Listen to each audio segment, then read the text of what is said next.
चलिए, 4 बिल्कुल अलग अलग कहानियों में चलते हैं जो हमें इंसानी संघर्ष के बारे में कुछ सिखाती हैं।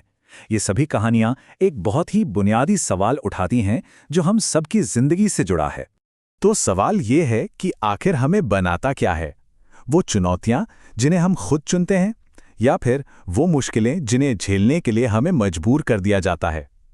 आइए इस सवाल को 4 अलग-अलग कहानियों के नजरिए से समझने की कोशिश करते हैं। हमारे पास एक कहानी है जो हिम्मत देती है, एक जो चेतावनी देती है, एक सामाजिक मुद्दे पर है और एक डरावनी कहानी भी है। हर कहानी संघर्ष और उसके अंजाम पर एक बिल्कुल अनोखा पहलू पेश करती है। तो चलिए शुरू करते हैं। संघर्ष पे सबसे सीधे साधे रूप से, वो जिसे हम अपनी मर्जी से चुनते हैं। और यहाँ हमें एक बहुत सीधा साधा फर्क नजर आता है। एक तरफ गमले की सुरक्षा है जो पौधे को बढ़ने नहीं देती, और दूसरी तरफ है तूफान का सामना जो पेड़ को ताकतवर और मजबूत बनाता है। कहानी में जो नाना जी हैं वो बिल्कुल यही बात कहते हैं कि जिन मुश्किलों को हम अपना दुश्मन मान बैठते हैं, असल में वही हमें और ज्यादा मजबूत बनाती हैं। और विकास चुनने का मतलब भी तो यही है। और ये कहानी उसी सिक्के का दूसरा पहलू दिखाती है।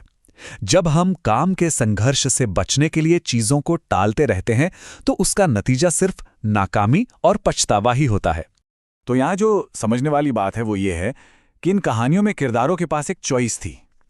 उनके पास अपनी चुनौतियों से निपटने का एक मौका था। लेकिन तब क्या होता है जब संघर्ष आपकी पसंद ना हो, जब वो आप पर थोपा जाए?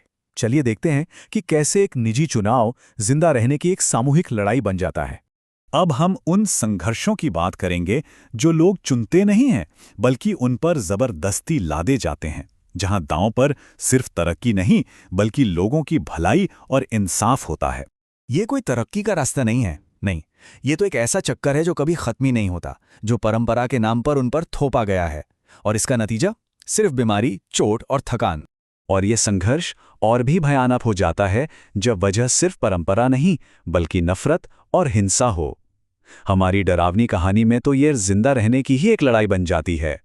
ये शब्द थे अश्विनी के, एक युवा किन्नर लड़की जो बस अंधविश्वास के खिलाफ बोल रही थी, और इसी के लिए एक साधु और गांव वालों ने उसे डायन करार देकर मार डाला।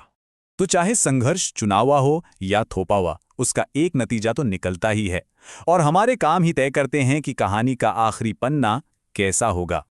अब जो हमारी आखिरी 2 कहानियां हैं, उनमें हम कर्म को काम करते हुए देखते हैं।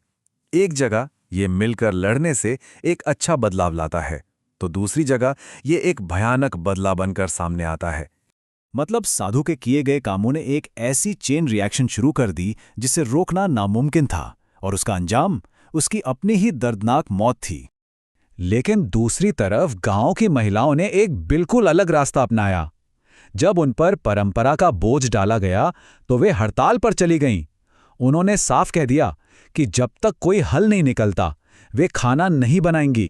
तो यहां देखिए 2 रास्ते कितने अलग अलग अंजाम तक ले गए। हिंसा का रास्ता तबाही पर जाकर खत्म हुआ, जबकि मिलकर आवाज उठाने से एक अच्छा बदलाव आया। आखिरकार पुरुषों को बीच में आना पड़ा और एक समझौता हुआ। तो हल ये निकला कि सर्दियों के लिए नीचे एक टेम्पररी किचन बना दिया जाएगा, बस उनकी रोज की मुश्किल खत्म।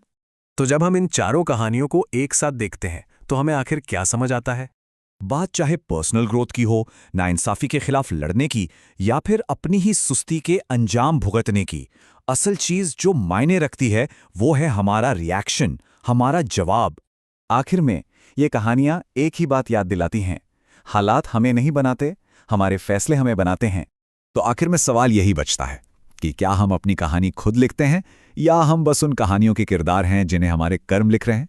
ये कहानियां तो यही इशारा करती हैं कि कलम कम से कम कुछ हद तक तो हमारे ही हाथ में है।